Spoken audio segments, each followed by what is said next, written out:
Exercise 7.4 mostly objective के हवाले से इम्पोर्टेंट है।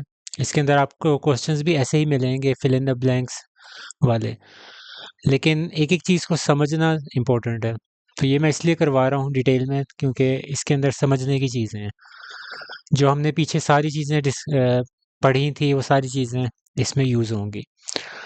ए बी सी ट्राइंगल दिया हुआ और आपके पास एफ डी और उन्होंने कहा है कि कॉन्ग्रुएंट है। ट्राइंगल जैसा मर्जी बना दें।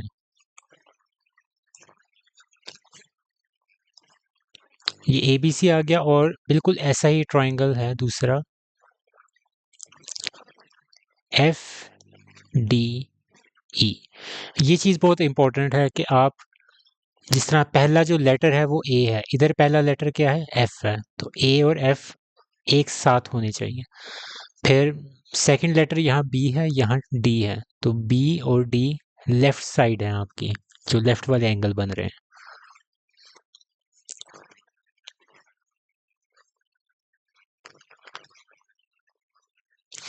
और इसी तरह जो आपका जो सी है ये लास्ट लेटर है और ये ई लास्ट लेटर है, तो ये ई राइट साइड पे आ रहे हैं और सी भी राइट साइड पे।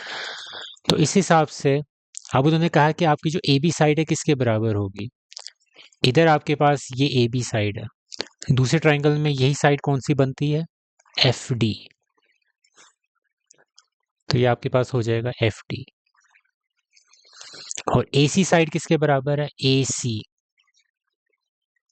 यहां कौन सी बन रही है, एफ ई।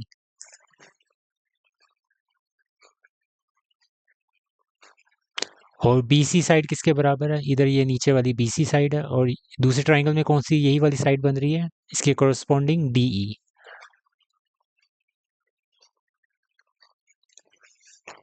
अब एंगल ए, अब ये तीन एंगल्स आ गए हैं। एंगल ए किसके बराबर है, एफ के, बिल्कुल उसी जगह पे कोरस्पॉन्डिंग बन रहा है, मेजर एंगल एफ। बी किसके बराबर है, डी के, तो मेजर एंगल डी। और सी किसके बराबर है, ई के, मेजर एंगल एफ, सॉरी ई। तो ये सिंपल सा क्वेश्चन है। अब एक ट्राइंगल है पी क्यू आर, आपने इमेजिन करनी है।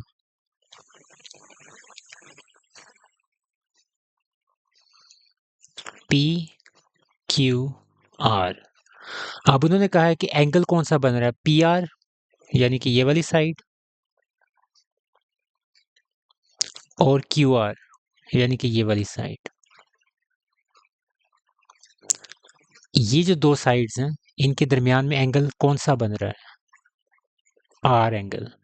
क्यू आर और पी आर, तो इसके दरमियान कौन सा एंगल बन रहा है, आर, तो एंगल आर, ये आपका आ जाएगा।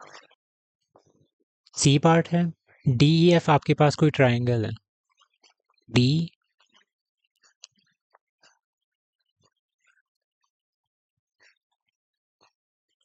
D E F. अब वो कह रहे हैं कि एक एंगल आपके पास बन रहा है ई और एक एंगल बन रहा है एफ। अब उसके दो एंगल्स के दरमियान में साइड कौन सी बनेगी, ये देखें, ये वाली साइड बन रही है। ये आपका एंगल ई है, ये आपका एंगल एफ है, इनके दरमियान में साइड्स कौन सी आ रही है, ई एफ। तो simple E F line segment बन रहा है। अब यहाँ आपने देखना है कि इन्होंने जो इक्वल किया हुआ है वो क्या चीज़ है, साइड है या एंगल है। तो सबसे पहले इसके ऊपर फोकस करें।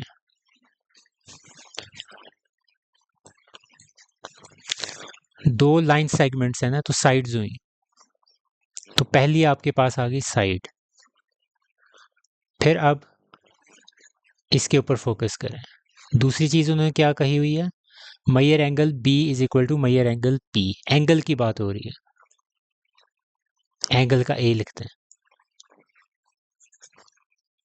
और आखिरी चीज क्या कही हुई है उन्होंने, B C is equal to P R, sides की बात हो रही है, लाइन सेगमेंट है ना तो साइड है, तो साइड का दोबारा ऐसे लिखते हैं, तो साइड एंगल साइड आ गया।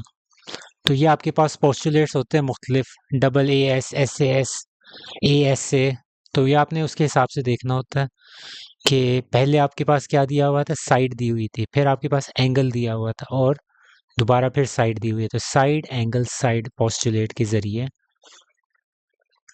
साइड एंगल साइड पोस्टुलेट, आपकी ये जो दोनों ट्राइंगल्स हैं ये कॉन्ग्रुएंट हो जाएंगे।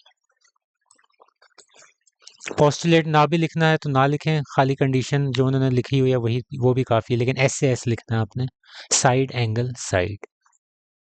अब ये उसी का नेक्स्ट पार्ट है, इसको आपने बड़े ध्यान से करना है। इसमें मैं आपको एक और चीज़ बताऊंगा जो आपको डी पार्ट के अंदर भी या उस जैसे सिमिलर क्वेश्चंस में मदद देगी।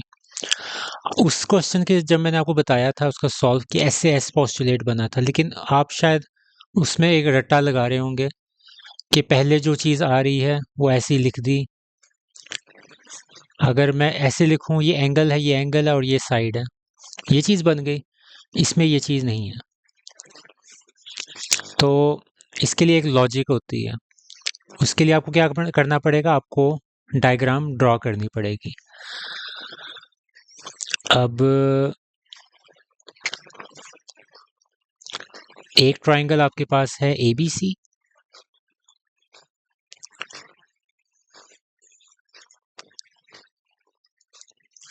बल्कि एक ही ट्राइंगल काफ़ी है।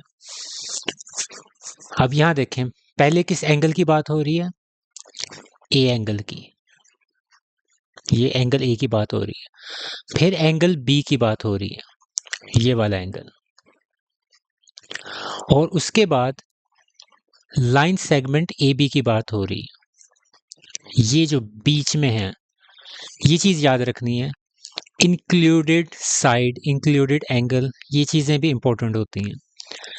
पहले एंगल आ रहा है, फिर साइड आ रही है और उसके बाद दोबारा एंगल आ रहा है। Angle side angle, two angles and their included side, ये चीज़ इंपॉर्टेंट है।